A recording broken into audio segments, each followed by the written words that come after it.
Chapter states and union territories, part 1, article 1 to 4। आइए इस chapter को समझते हैं। Article 1 of the Indian constitution कहता है कि इंडिया को यूनियन ऑफ स्टेट्स के रूप में डिफाइन किया गया है, ना कि एक फेडरेशन। इसका मतलब है कि स्टेट अपनी मर्जी से अलग नहीं हो सकते और इंडिया एक सिंगल एंटिटी है जिसमें स्टेट्स उसके पार्ट हैं। अब की टर्म्स को देखते हैं। यूनियन ऑफ स्टेट्स, इंडिया एक यूनियन है, फेडरेशन नहीं। इसका मतलब है कि स्टेट्स अपने आप को अलग नहीं कर सकते। टेरिटोरीज, ये वो एरिया है जो इंडिया के कंट्रोल में है, जिसमें स्टेट्स, यूनियन टेरिटरीज और जो नए टेरिटरीज इंडिया ने एक्वायर किए हैं वो सब आते हैं। शेड्यूल 1 को देखते हैं। यह शेड्यूल कॉन्स्टिट्यूशन का एक पार्ट है जिसमें हर स्टेट और यूनियन टेरिटरीज का नाम और उनका टेरिटोरियल जुरिस्डिक्शन डिसाइड किया गया है। ये वो लिस्ट है जो बताता है कि किस स्टेट का एरिया कहाँ तक है। अब कैटेगरीज ऑफ टेरिटरीज को देखते हैं। टेरिटरीज ऑफ स्टेट्स, ये 28 स्टेट्स हैं जो अपनी गवर्नमेंट चलाते हैं। Example Maharashtra, Tamil Nadu, Uttar Pradesh etcetera. Union territories, ये वो एरिया है जो डायरेक्टली सेंट्रल गवर्नमेंट के कंट्रोल में होते हैं, जैसे कि Delhi, Jammu Kashmir, Ladakh etcetera. Acquired territories, अगर इंडिया कोई नई टेरिटरीज एक्वायर करता है तो वो डायरेक्टली सेंटर के अंदर होती है। एग्जाम्पल, गोवा को 1961 में एनेक्स किया गया था। पहले वो यूनियन टेरिटरीज था, अब स्टेट बन गया है। अब एडमिनिस्ट्रेशन की बात करते हैं। स्टेट्स, स्टेट अपने आप को फेडरेशन सिस्टम में देखते हैं जिसमें वो सेंटर के साथ पावर शेयर करते हैं। स्टेट अपनी गवर्नमेंट, लेजिस्लेटिव असेंबलीज और कई इंपॉर्टेंट एरियाज जैसे लॉज एंड ऑर्डर, एजुकेशन को कंट्रोल करते हैं। एग्जाम्पल, महाराष्ट्र का गवर्नमेंट अपने स्टेट्स के लॉज और एजुकेशन पॉलिसीज डिसाइड करता है। यूनियन टेरिटरीज, ये डायरेक्टली सेंट्रल गवर्नमेंट के अंदर होते हैं, जहां लेफ्टिनेंट गवर्नर या एडमिनिस्ट्रेटर इन्हें कंट्रोल करते हैं। एग्जाम्पल, दिल्ली एक यूनियन टेरिटरी है, लेकिन दिल्ली के पास अपनी लेजिस्लेटिव असेंबली है जो कुछ एरिया में लॉज बना सकती है, लेकिन सेंटर का कंट्रोल ज्यादा होता है। एक्वायर्ड टेरिटरीज, जब इंडिया कोई नई टेरिटरीज एक्वायर करता है तो इनिशियली सेंटर उसे डायरेक्टली कंट्रोल करता है। एग्जाम्पल, गोवा को इंटीग्रेट करने के बाद पहले वो यूनियन टेरिटरी था, फिर 1987 में स्टेट बन गया। अब फॉर्मर यूनियन टेरिटरीज जो कि अभी स्टेट्स बने हैं उसको देखते हैं। कुछ यूनियन टेरिटरीज को बाद में स्टेट बनाया गया। ये यूनियन टेरिटरीज इनिशियली सेंटर के कंट्रोल में थे, लेकिन बाद में उन्हें स्टेट्स का स्टेटस दिया गया। एग्जाम्पल, हिमाचल प्रदेश 1971 में स्टेट बना। मणिपुर, त्रिपुरा, मिजोरम, अरुणाचल प्रदेश, गोवा 1980s और 1990s में स्टेट्स बने। अब रीजन फॉर यूनियन टेरिटरीज को देखते हैं। पॉलिटिकल एंड एडमिनिस्ट्रेटिव कंसिडरेशन, कुछ रीजन को सेंटर के कंट्रोल में रखना जरूरी होता है ताकि वहां की एडमिनिस्ट्रेशन अच्छे से हो सके। एग्जाम्पल, जम्मू एंड कश्मीर और लद्दाख को 2019 में यूटी बना दिया गया ताकि सेंटर का कंट्रोल ज्यादा हो सके। कल्चरल डिस्टिंक्टिवनेस, कुछ एरिया को यूटी बनाया गया है ताकि उनकी कल्चर को प्रोटेक्ट किया जा सके। एग्जाम्पल, लक्षद्वीप को यूटी बनाया गया है ताकि वहां के लोगों की यूनिक कल्चर को प्रिजर्व किया जा सके। स्ट्रेटेजिक इम्पोर्टेंस, कुछ रीजन का नेशनल सिक्योरिटी के लिए इम्पोर्टेंस होता है, इसलिए उन्हें डायरेक्टली सेंटर के अंदर रखा जाता है। Example, Andaman and Nicobar island का स्ट्रेटेजिक इम्पोर्टेंस है क्योंकि ये बे ऑफ बंगाल में लोकेटेड है। स्पेशल ट्रीटमेंट एंड प्रोटेक्शन, कुछ एरियाज को स्पेशल प्रोटेक्शन देने के लिए यूटी बनाया गया है, जैसे बैकवर्ड या ट्राइबल रीजन। एग्जाम्पल, लद्दाख को यूनियन टेरिटरीज बनाया गया है ताकि वहां के लोगों के स्पेशल नीड्स को एड्रेस किया जा सके। अब union territories with high court को देखते हैं। कुछ यूनियन टेरिटरीज जैसे दिल्ली अपना हाई कोर्ट रखती है क्योंकि ये इम्पोर्टेंट है। छोटे यूनियन टेरिटरीज को स्टेट हाई कोर्ट के जुरिस्डिक्शन में रखा जाता है। एग्जाम्पल, दिल्ली का अपना हाई कोर्ट है, लेकिन जम्मू एंड कश्मीर के हाईकोर्ट को लद्दाख के लिए भी जुरिडिक्शन दे दिया गया है। अब रियल लाइफ एग्जांपल से समझते हैं। दिल्ली को ले लेते हैं। दिल्ली एक यूनियन टेरिटरी है, लेकिन ये अपनी लेजिस्लेटिव असेंबली रखता है जो कई चीजों पर लॉज बना सकती है, लेकिन लॉज और ऑर्डर जैसी इंपॉर्टेंट चीजें सेंटर के कंट्रोल में होती है। 2020 में दिल्ली हाईकोर्ट को जम्मू एंड कश्मीर और लद्दाख के यूनियन टेरिटरीज के लिए भी जुरिस्डिक्शन दे दिया गया। ये दिखाता है कि यूनियन टेरिटरीज में सेंटर का कंट्रोल ज्यादा होता है, जबकि स्टेट्स में उनके अपने राइट्स होते हैं। अब बात करते हैं important concept in the context of union of states. Union of states versus federation of states को देखते हैं। इंडिया को यूनियन ऑफ स्टेट्स के रूप में डिफाइन किया गया है, न कि फेडरेशन ऑफ स्टेट्स। ये चॉइस दो रीजन की वजह से है। First, no agreement among states. Indian federation का फॉर्मेशन स्टेट्स के बीच किसी एग्रीमेंट का रिजल्ट नहीं है, जैसे कि यूएसए में हुआ था। यूएसए में स्टेट्स ने अपनी मर्जी से एक फेडरेशन बनाया, लेकिन इंडिया में ऐसा नहीं है। No rights to secede. Indian state के पास फेडरेशन से अलग होने का राइट्स नहीं है, मतलब कोई भी स्टेट्स अपने आप को भारत से अलग नहीं कर सकता। एग्जाम्पल, जैसे यूएसए में अगर कोई स्टेट चाहता है कि वो फेडरेशन से अलग हो, तो उसके लिए उस स्टेट्स की कंसेंट चाहिए होती है, लेकिन इंडिया में ऐसा नहीं है। यहाँ स्टेट्स अपने आप को अलग नहीं कर सकते। अब an indestructible union of destructible states को देखते हैं। इंडिया को an indestructible union of destructible states कहा गया है। इसका मतलब है कि भारत का यूनियन कभी टूट नहीं सकता, लेकिन स्टेट्स को बदला जा सकता है। पार्लियामेंट को ये पावर दी गई है कि वो नई स्टेट्स बना सकती है या एग्जिस्टिंग स्टेट्स की बाउंड्री या नाम बदल सकती है बिना उनकी कंसेंट के। एग्जाम्पल, तमिलनाडु का फॉर्मेशन 2014 में हुआ था, जब आंध्र प्रदेश के एक हिस्से को नया स्टेट बनाया गया। ये बिना आंध्र प्रदेश की कंसेंट के किया गया था।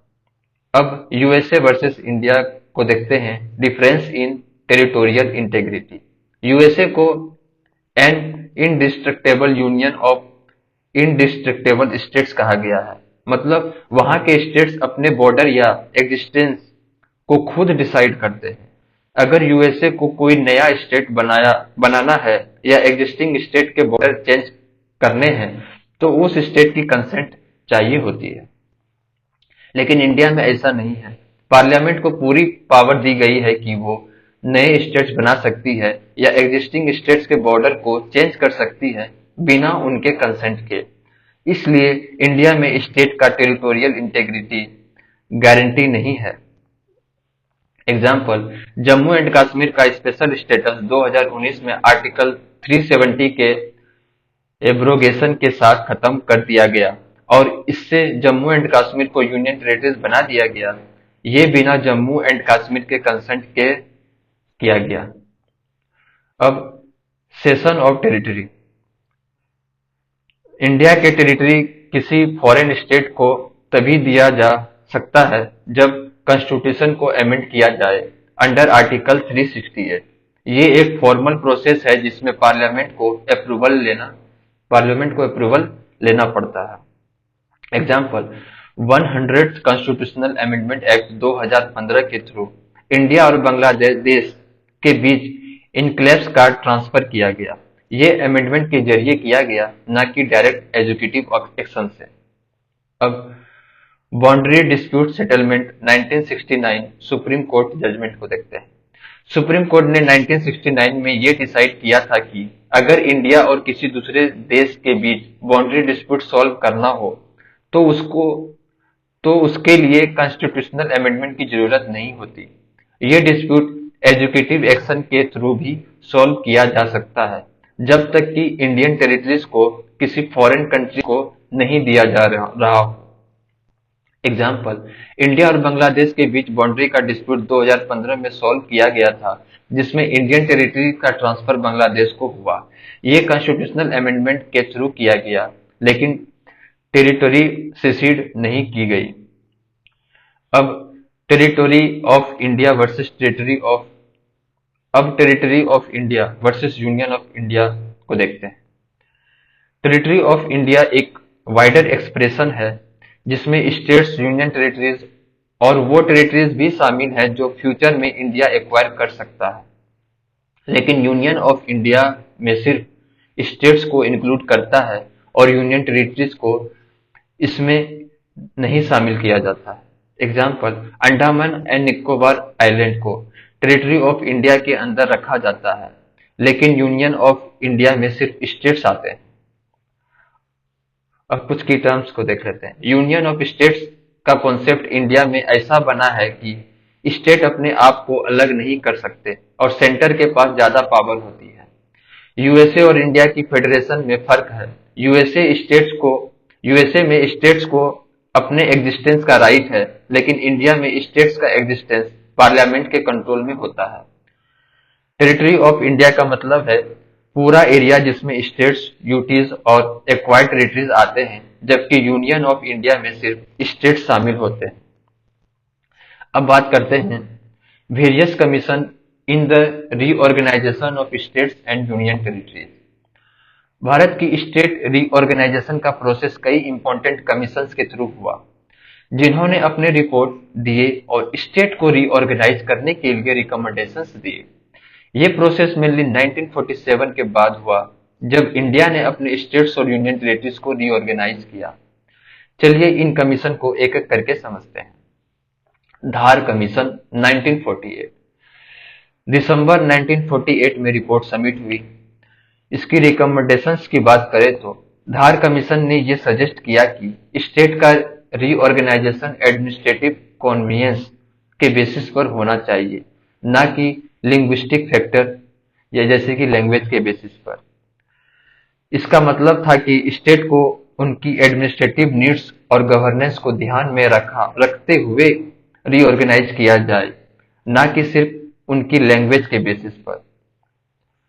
धार कमीशन का आइडिया यह था कि अगर कोई रीजन जियोग्राफिकली या एडमिनिस्ट्रेटिव टर्म्स में एक यूनिट बना सकता है, तो उसे एक स्टेट बनाया जाए, चाहे वहां की लैंग्वेज अलग हो।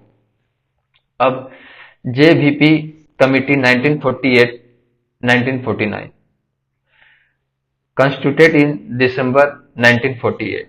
इसके मेंबर्स थे जवाहरलाल नेहरू, वल्लभ भाई पटेल, पट्टाभी, सीतारामैया।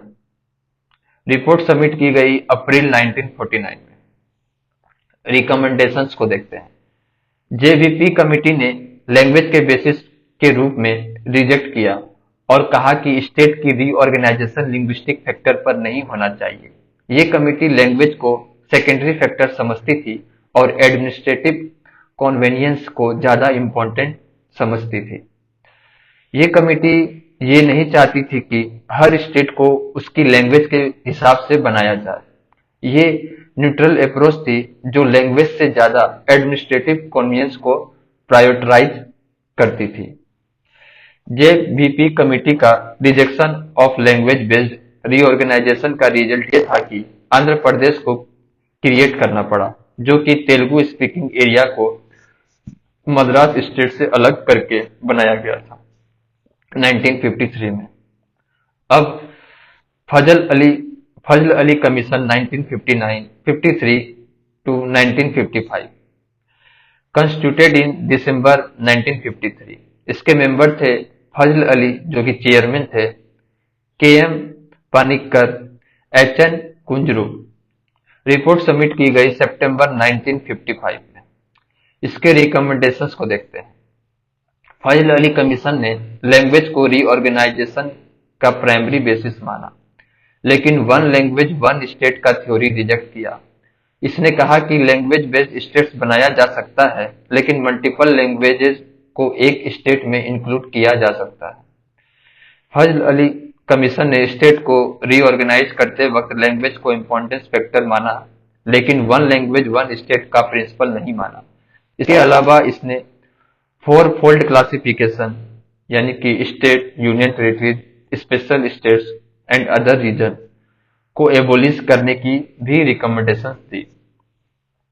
जैसे आंध्र प्रदेश को 1953 में फर्स्ट लिंग्विस्टिक स्टेट्स के रूप में बनाया गया था, जब तेलुगु स्पीकिंग एरिया को मद्रास से अलग कर दिया गया। यह डिसीजन फजल अली कमीशन की रिकमेंडेशंस के बाद लाया गया। अब impact of Fazal Ali commission को देखते हैं। State reorganisation act 1956।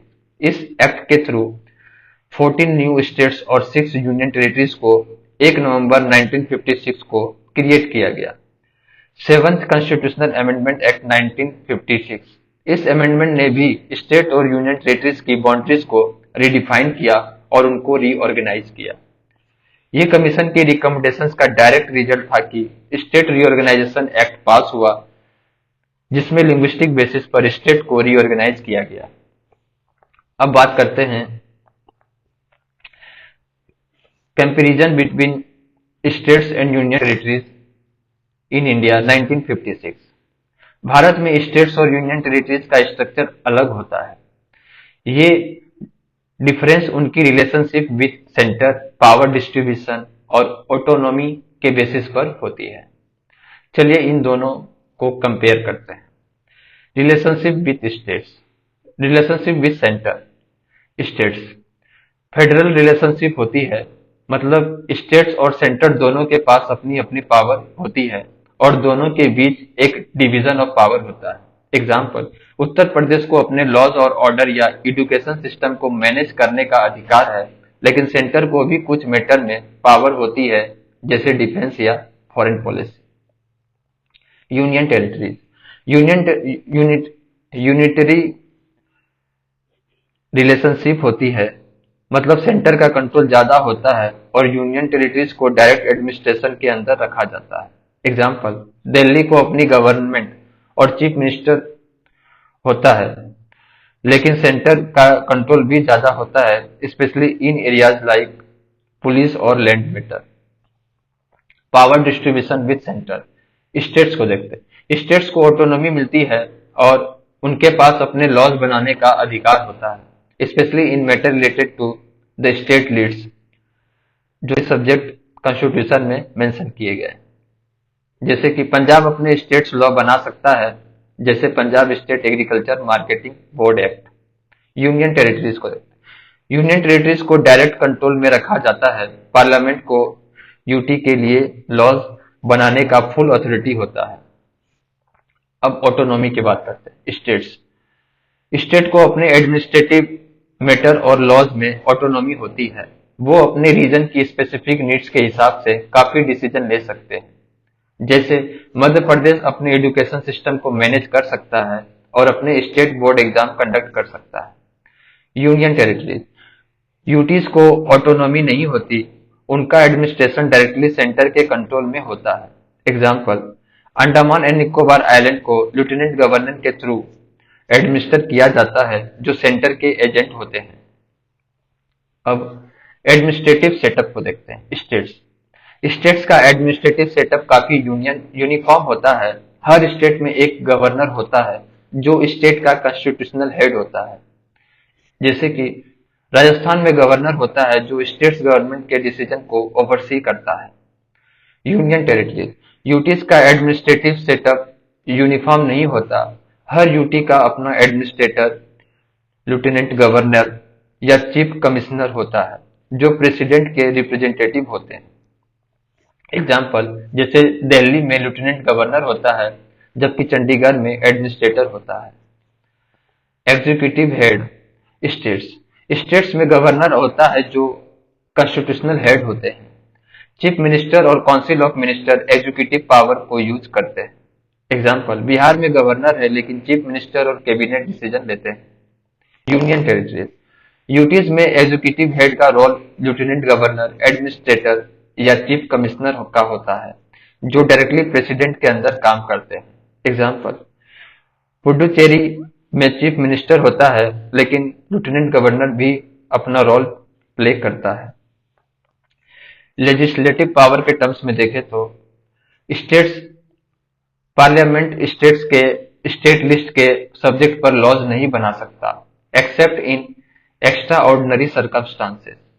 एग्जाम्पल, अगर उत्तर प्रदेश को लॉ और ऑर्डर या एजुकेशन के रिलेटेड लॉज बनाना है तो वो सेंटर को इंटरफेरेंस नहीं करना पड़ता, तो सेंटर इंटरफेरेंस नहीं करते।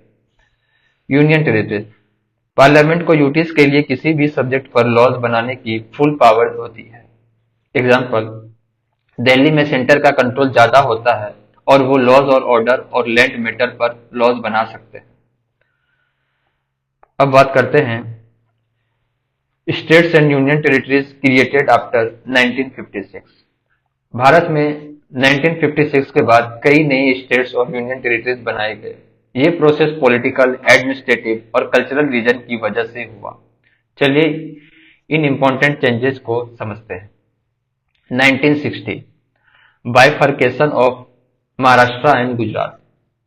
महाराष्ट्र और गुजरात को सेपरेट किया गया। रीजन यह था कि ये लिंग्विस्टिक रीऑर्गेनाइजेशन था जिसमें गुजराती स्पीकिंग एरिया को गुजरात और मराठी स्पीकिंग एरिया को महाराष्ट्र बनाया गया। गुजरात को 1960 में महाराष्ट्र से अलग करके एक इंडिपेंडेंट स्टेट बनाया गया। 1961 creation of Dadra and Nagar Haveli 10th constitutional amendment. Dadra and Nagar हवेली को एक यूनियन टेरिटरीज बना दिया गया। ये एरिया पहले पोर्टुगीज रूल में था, लेकिन 1954 में इंडिया ने इसे लिबरेट किया। 1961 में कॉन्स्टिट्यूशनल अमेंडमेंट के थ्रू इसे यूनियन टेरिटरीज बना दिया गया। दादर एंड नागर हवेली को इंडिया का हिस्सा बनाया गया और ये पोर्टुगीज कॉलोनी था। 1962 Goa Daman Diu 12th constitutional amendment. Goa Daman Diu को यूनियन टेरिटरीज बना दिया गया।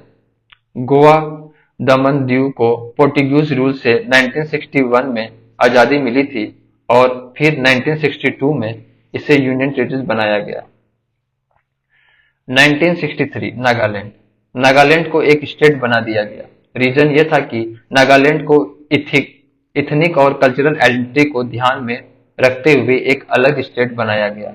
ये डिसीजन नागा पीपल के डिमांड और उनकी सेपरेटिस्ट मूवमेंट को देखते हुए लिया गया। नागालैंड को 1963 में एक स्टेट बनाया गया जो कि नागा पीपल की कल्चर और लिंग्विस्टिक आइडेंटिटी को प्रिजर्व करता है। 1966 चंडीगढ़, पंजाब और हरियाणा। चंडीगढ़ को यूनियन टेरिटरीज बनाया गया और ये पंजाब और हरियाणा के बीच कैपिटल बना। रीजन देखते हैं। चंडीगढ़ को न्यूट्रल टेरिटरी बनाया गया जिससे पंजाब और हरियाणा के बीच कोई टेरिटोरियल डिस्प्यूट्स ना हो। 1971 हिमाचल प्रदेश। हिमाचल प्रदेश को एक स्टेट बनाया गया। हिमाचल प्रदेश को हिल स्टेट की कैटेगरी में एक अलग स्टेट बनाया गया जो अपनी जियोग्राफिकल और कल्चरल यूनिकनेस को प्रिजर्व कर सके। 1987 मिजोरम, अरुणाचल प्रदेश, गोवा। मिजोरम, अरुणाचल प्रदेश, गोवा को स्टेट बना दिया गया। ये स्टेट्स अपनी इथनिक और जियोग्राफिकल आइडेंटिटी को प्रिजर्व करने के लिए बनाए गए थे। 2000 छत्तीसगढ़, उत्तराखंड एंड झारखंड। छत्तीसगढ़, उत्तराखंड एंड झारखंड को स्टेट्स बनाया गया। ये स्टेट्स अपने कल्चरल, जियोग्राफिकल और एडमिनिस्ट्रेटिव नीड्स को ध्यान में रखते हुए बनाए गए। झारखंड को बिहार से, उत्तराखंड को उत्तर प्रदेश से और छत्तीसगढ़ को मध्य प्रदेश से अलग किया गया। 2014 Telangana.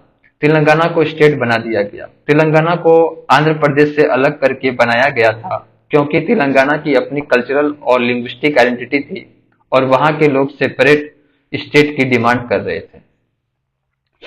1974 Sikkim full pledged state 36th amendment. Sikkim को फुल प्लेज्ड स्टेट बना दिया गया। सिक्किम को पहले एक यूनियन टेरिटरीज बना दिया गया था, लेकिन 1974 में 36th कॉन्स्टिट्यूशनल अमेंडमेंट के थ्रू इसे एक स्टेट बनाया गया। 2019 Jammu and Kashmir and Ladakh 2 union territories. Jammu and Kashmir को यूनियन टेरिटरीज बना दिया गया और लद्दाख को भी एक सेपरेट यूनियन टेरिटरीज बना दिया गया। आर्टिकल 370 को रिमूव करने के बाद जम्मू एंड कश्मीर को यूनियन टेरिटरीज बनाया गया और लद्दाख को भी सेपरेट यूनियन टेरिटरीज बनाया गया। अब बात करते हैं Jammu and Kashmir reorganisation 2019। Before 2019 को देखते हैं। जम्मू एंड कश्मीर का अपना कॉन्स्टिट्यूशन था और आर्टिकल 370 की वजह से इस स्टेट को स्पेशल स्टेटस मिला था। यह स्पेशल स्टेटस उनको अपने लॉज और ऑटोनॉमी में काफी फ्रीडम देता था। 2019 में आर्टिकल 370 को एबोलिश कर दिया गया, जिसका मतलब था कि जम्मू एंड कश्मीर को मिलने वाले स्पेशल स्टेटस खत्म हो गए। ये चेंज प्रेसिडेंट के ऑर्डर के थ्रू किया गया, जिससे constitution application to Jammu and Kashmir order 2019 कहा गया। अब Jammu and Kashmir reorganisation act 2019 को देखते हैं। की चेंजेस। जम्मू एंड कश्मीर को 2 यूनियन टेरिटरीज में डिवाइड कर दिया गया। UT of Jammu and Kashmir with legislature. ये यूटी जम्मू और कश्मीर के शेयर डिस्ट्रिक्ट को इंक्लूड करते हैं, एक्सेप्ट कारगिल और लेह। इस यूटी में लेजिस्लेचर हैं जो लोकल लॉज बनाने का काम करते हैं, मतलब यहाँ एक लेजिस्लेटिव असेंबली है। यूटीज ऑफ लद्दाख को देखते हैं विदाउट लेजिस्लेचर। ये यूटी सिर्फ कारगिल और लेह डिस्ट्रिक्ट को इंक्लूड करता है। लद्दाख को विदाउट लेजिस्लेचर बना दिया गया, मतलब यहाँ लेजिस्लेटिव असेंबली नहीं है, ये डायरेक्ट सेंट्रल गवर्नमेंट के अंदर आता है। अब कुछ की टर्म्स को देख लेते हैं। आर्टिकल 370, ये आर्टिकल जम्मू एंड कश्मीर को स्पेशल स्टेटस देता था। इसके तहत जम्मू एंड कश्मीर अपने लॉज बना सकता था और इंडियन कॉन्स्टिट्यूशन के कुछ पार्ट उन पर अप्लाई नहीं होते थे। Union territories. जब किसी रीजन को डायरेक्टली सेंट्रल गवर्नमेंट का कंट्रोल में रखा जाता है तो उसे यूनियन टेरिटरीज कहा जाता है। यूनियन टेरिटरीज को अपनी लेजिस्लेटिव पावर थोड़ी लिमिटेड होती है और उनका एडमिनिस्ट्रेशन प्रेसिडेंट के थ्रू होता है। लेजिस्लेचर, ये एक ऐसी बॉडी होती है जो लॉज बनाती है। अगर यूटी में लेजिस्लेचर है तो वहां एक लेजिस्लेटिव असेंबली होती है जो स्टेट लेवल लॉज बना सकती है। अब बात करते हैं administration of union territories. Article 239 to 241 के तहत यूनियन टेरिटरीज का एडमिनिस्ट्रेशन डिफाइन किया गया है। Administered by the president. Union territory को प्रेसिडेंट के थ्रू एडमिनिस्ट्रेटर मैनेज करता है। एडमिनिस्ट्रेटर एक एजेंट होता है जो प्रेसिडेंट का रिप्रेजेंटेटिव होता है, लेकिन वो हेड ऑफ स्टेट नहीं होता। Lieutenant governor. कुछ यूटीज में लेफ्टिनेंट गवर्नर यानी कि एलजी होते हैं जो प्रेसिडेंट के रिप्रेजेंटेटिव के रूप में काम करते हैं। ये यूटीज हैं Delhi, Puducherry, Andaman and Nicobar, Jammu and Kashmir and Ladakh. अब एडमिनिस्ट्रेटर। कुछ यूटीज में एडमिनिस्ट्रेटर होते हैं जो प्रेसिडेंट के रिप्रेजेंटेटिव्स होते हैं। ये यूटीज हैं चंडीगढ़, दादरा एंड नागर हवेली, दामन एंड दीव, लक्षद्वीप। अब legislative assembly and council of minister. Puducherry, Delhi, Jammu and Kashmir में लेजिस्लेटिव असेंबली होती है और इनके पास काउंसिल ऑफ मिनिस्टर भी होते हैं जो चीफ मिनिस्टर के अंदर काम करता है। ये लोकल गवर्नेंस को मैनेज करते हैं और अपने रीजन के लिए लॉज बनाते हैं। अब कुछ की पॉइंट्स को देखते हैं। जम्मू एंड कश्मीर को 2 यूनियन टेरिटरीज में डिवाइड कर दिया गया, जम्मू एंड कश्मीर और लद्दाख। आर्टिकल 370 को एबोलिश करने से जम्मू एंड कश्मीर का स्पेशल स्टेटस खत्म हो गया। यूटी को प्रेसिडेंट के थ्रू एडमिनिस्ट्रेटर या लेफ्टिनेंट गवर्नर मैनेज करते हैं। पुडुचेरी, दिल्ली और जम्मू एंड कश्मीर में लेजिस्लेटिव असेंबली होती है, जबकि लद्दाख में यूटीज में नहीं होती। अब बात करते हैं laws in union territories. Union territories का अपना लीगल फ्रेमवर्क होता है जो सेंटर के कंट्रोल में होता है, लेकिन कुछ यूटीज को लिमिटेड ऑटोनॉमी दी गई है, जैसे दिल्ली और पुडुचेरी को। चलिए इनके लॉज और पावर को समझते हैं। दिल्ली लॉज। दिल्ली को स्पेशल स्टेटस दिया गया है और वहां स्टेट लिस्ट के कुछ सब्जेक्ट पर लॉज बनाए जा सकते हैं, लेकिन पब्लिक ऑर्डर, पुलिस और लैंड का सब्जेक्ट पे दिल्ली को पावर नहीं मिलती। ये डायरेक्टली सेंट्रल गवर्नमेंट के कंट्रोल में रहते हैं। स्टेट लिस्ट के subject except public order, police and land और कंकरेंट लिस्ट के सब्जेक्ट पे दिल्ली अपने लॉज बना सकता है। अब पुडुचेरी लॉ, पुडुचेरी को भी स्टेट लिस्ट और कंकरेंट लिस्ट के सब्जेक्ट पे लॉज बनाने की पावर दी गई है, एक्सेप्ट पब्लिक ऑर्डर और पुलिस के सब्जेक्ट। एग्जाम्पल, पुडुचेरी में एजुकेशन और हेल्थ के लॉज लोकल गवर्नमेंट बना सकती है, लेकिन पुलिस और पब्लिक ऑर्डर के मैटर को सेंट्रल गवर्नमेंट हैंडल करती है। Jammu and Kashmir law before 2019 reorganisation, Jammu and Kashmir को अपना स्पेशल स्टेटस था ड्यू टू आर्टिकल 370, इसलिए वहां स्टेट लिस्ट और कंकरेंट लिस्ट के सब्जेक्ट पर लॉज बनाए जा सकते थे, एक्सेप्ट पब्लिक ऑर्डर और पुलिस के मैटर में। 2019 में आर्टिकल 370 को एबोलिश कर दिया गया और जम्मू एंड कश्मीर को दो सेपरेट यूनियन टेरिटरीज में डिवाइड कर दिया गया, Jammu and Kashmir UT with legislature और Ladakh without legislature. Example, Jammu and Kashmir में पहले हेल्थ, एजुकेशन और ट्रांसपोर्ट के लॉज लोकल गवर्नमेंट बना सकती थी, लेकिन पुलिस और पब्लिक ऑर्डर का कंट्रोल सेंट्रल गवर्नमेंट के पास था। Dadra and Nagar Haveli and Daman and Diu merger of union territories act 2019, Dadra and Nagar Haveli और दमन एंड दीव को मर्ज करके एक ही यूनियन टेरिटरीज बना दिया गया। ये मर्जर था द दादरा एंड नागर हवेली और दमन दीव एक्ट 2019 के तहत किया गया। की टर्म्स को देख लेते हैं अब। स्टेट लिस्ट, ये वो सब्जेक्ट होते हैं जो स्टेट के कंट्रोल में होते हैं, for example education, health, local governance. Concurrent list, ये वो सब्जेक्ट होते हैं जिनके ऊपर सेंट्रल और स्टेट दोनों लॉज बना सकते हैं, example criminal laws, marriage laws, public order. ये सब्जेक्ट सेंटर के कंट्रोल में होता है और ये लॉज एंड ऑर्डर, राइट्स और जनरल पीस को मेंटेन करने से रिलेटेड होता है। पुलिस का कंट्रोल भी सेंटर के पास होता है, जिसमें लॉज इन्फोर्समेंट और सिक्योरिटी मैटर आते हैं। अब बात करते हैं power of parliament to make laws with respect to union territories. Union territories को पार्लियामेंट के थ्रू लॉज बनाने का पावर मिलता है और इसके लिए कुछ स्पेशल प्रोविजन भी है। चलिए इन कॉन्सेप्ट को समझते हैं। Parliaments power over UTs, parliament को यूनियन टेरिटरीज के लिए किसी भी सब्जेक्ट पे लॉज बनाने का पावर होता है, चाहे वो स्टेट लिस्ट हो, कंकरेंट लिस्ट हो या यूनियन लिस्ट हो। हाई कोर्ट एस्टेब्लिशमेंट, पार्लियामेंट को यूनियन टेरिटरीज के लिए हाई कोर्ट एस्टेब्लिश करने का भी पावर होता है। एग्जाम्पल, दिल्ली का हाई कोर्ट पार्लियामेंट ने एस्टेब्लिश किया था और दिल्ली के लिए स्पेशल लॉज भी बनाए गए हैं। अब special provision for Delhi under article 239A। Delhi को नेशनल कैपिटल टेरिटरी एनसीटी का स्टेटस दिया गया है आर्टिकल 239AA के अंदर, जो 69th कॉन्स्टिट्यूशनल अमेंडमेंट एक्ट 1991 के थ्रू आया। दिल्ली को अपनी लेजिस्लेटिव असेंबली और काउंसिल ऑफ मिनिस्टर का सिस्टम दिया गया है, लेकिन पुलिस, पब्लिक ऑर्डर और लैंड के मैटर पर सेंट्रल गवर्नमेंट का कंट्रोल है। एग्जाम्पल, दिल्ली गवर्नमेंट अपने एजुकेशन, हेल्थ और ट्रांसपोर्ट के मैटर में मैनेज कर सकती है, लेकिन पुलिस और पब्लिक ऑर्डर का कंट्रोल सेंट्रल गवर्नमेंट के पास है। President power to make regulations, president को Andaman and Nicobar island, Lakshadweep, Dadra and Nagar Haveli और दमन एंड दीव के लिए रेगुलेशंस बनाने का पावर होता है।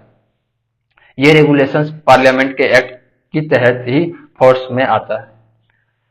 Example, Andaman and Nicobar island में प्रेसिडेंट ने रेगुलेशंस बनाए जो वहां की गवर्नेंस को कंट्रोल करते हैं। अब लेजिस्लेटिव असेंबली ऑफ दिल्ली को देखते हैं। दिल्ली की लेजिस्लेटिव असेंबली में 70 मेंबर्स होते हैं जो डायरेक्टली इलेक्टेड होते हैं। काउंसिल ऑफ मिनिस्टर का स्ट्रेंथ 10% होता है असेंबली के मेंबर का। एग्जाम्पल, दिल्ली असेंबली में 70 इलेक्टेड रिप्रेजेंटेटिव्स है जो लोकल गवर्नेंस और पॉलिसी मेकिंग में पार्टिसिपेट करते हैं। अब elections and administration, elections commission of India के थ्रू इलेक्शन होती है जो आर्टिकल 324 के अंडर कंडक्ट की जाती है। अगर कभी एडमिनिस्ट्रेशन को डिफिकल्टीज होती है तो प्रेसिडेंट आर्टिकल 356 की तरह सस्पेंड कर सकते हैं और नेसेसरी प्रोविजन बना सकते हैं।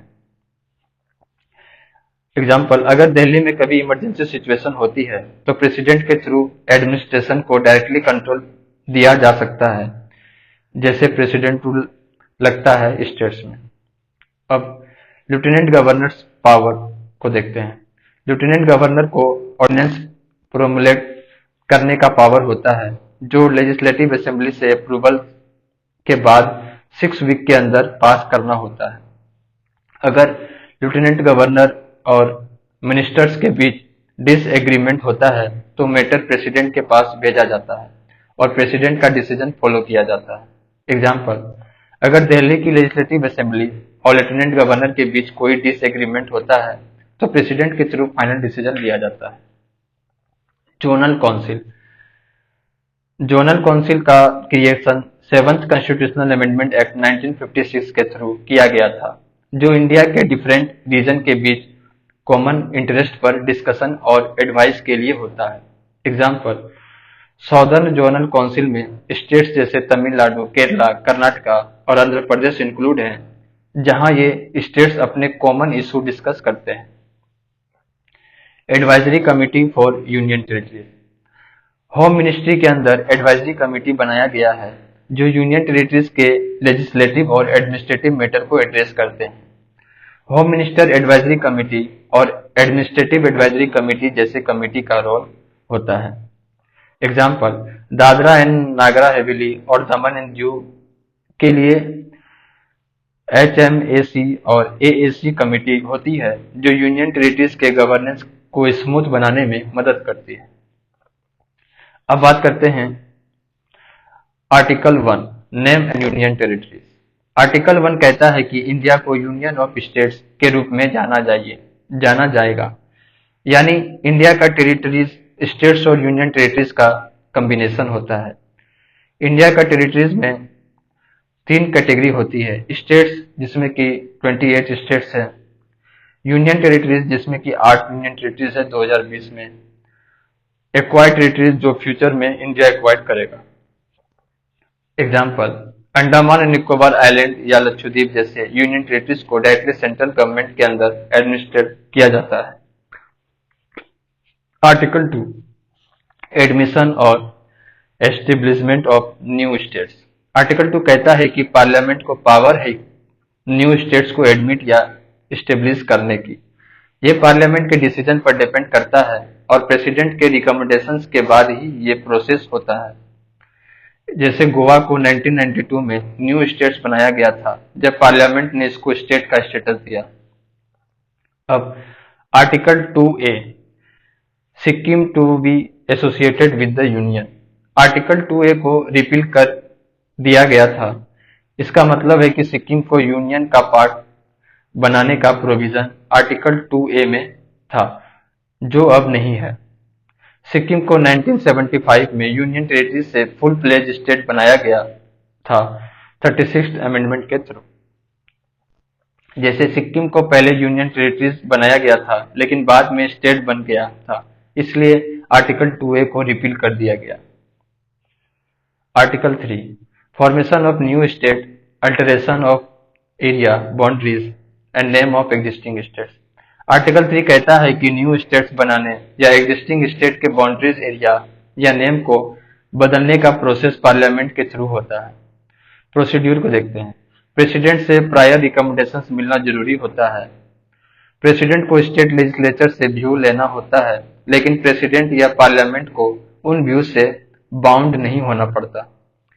यूटीज के केस में स्टेट लेजिस्लेचर से व्यू लेने की जरूरत नहीं होती, पार्लियामेंट डायरेक्टली एक्शन ले सकते हैं। जैसे कि तेलंगाना का क्रिएशन 2014 में हुआ, जिसमें आंध्र प्रदेश का एक पार्ट तेलंगाना बन गया। इसके लिए पार्लियामेंट ने प्रेसिडेंट के रिकमेंडेशंस के बाद ही बिल पास किया था। आर्टिकल 4,